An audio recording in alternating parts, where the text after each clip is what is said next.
మరణించారని తెలియగానే ఆంధ్రప్రదేశ్ ముఖ్యమంత్రి చంద్రబాబు నాయుడు గారు ఢిల్లీ వెళ్ళారు, నివాళులు అర్పించారు. అది ఆయనలోని రాజనీతిజ్ఞత. వాస్తవంగా మన్మోహన్ సింగ్ ఏమన్నా తెలుగుదేశమా, లేదా పోనీ ఒకప్పటి యునైటెడ్ ఫ్రంటో నేషనల్ ఫ్రంటో కాదు, మొట్టమొదటి నుంచి ఆయన కాంగ్రెస్ పార్టీని. పివి నరసింహారావు హయాంలో అంతకుముందు అధికారిగా ఉన్నటువంటి ఆయన మంత్రిగా తీసుకొచ్చారు, ఆర్థిక మంత్రిగా.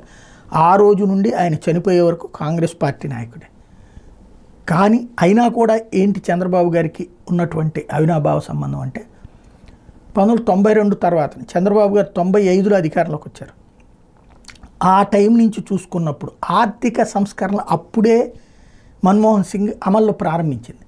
దానికి సంపూర్ణంగా ఆయనతో మాట్లాడి వివరాలు తెలుసుకుని ఆచరణలో పెట్టినవాడు చంద్రబాబు నాయుడు. అందుకే ఉమ్మడి ఆంధ్రప్రదేశ్కి అభివృద్ధికి సంబంధించి ఒక హైటెక్ సిటీ లాంటి సక్సెస్కి కారణమయ్యారు. అది కృతజ్ఞత ఆయనకుంది.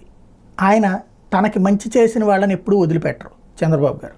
అది ఆయనలో ఉన్నటువంటి రాజనీతిజ్ఞత. అందుకనినే వేరే పార్టీ అయినా సరే, ఎన్డీఏకి సంపూర్ణమైనటువంటి వ్యతిరేకమైన సరే నరేంద్ర మోడీ వీళ్ళు వెళ్ళటం వేరు. ఇప్పుడు మనకి జగన్ వెళ్ళలేదు, పవన్ వెళ్ళలేదు, షర్మిల వెళ్ళలేదు. బట్ అక్కడ ఆయన వెళ్ళారంటే కారణం అదే.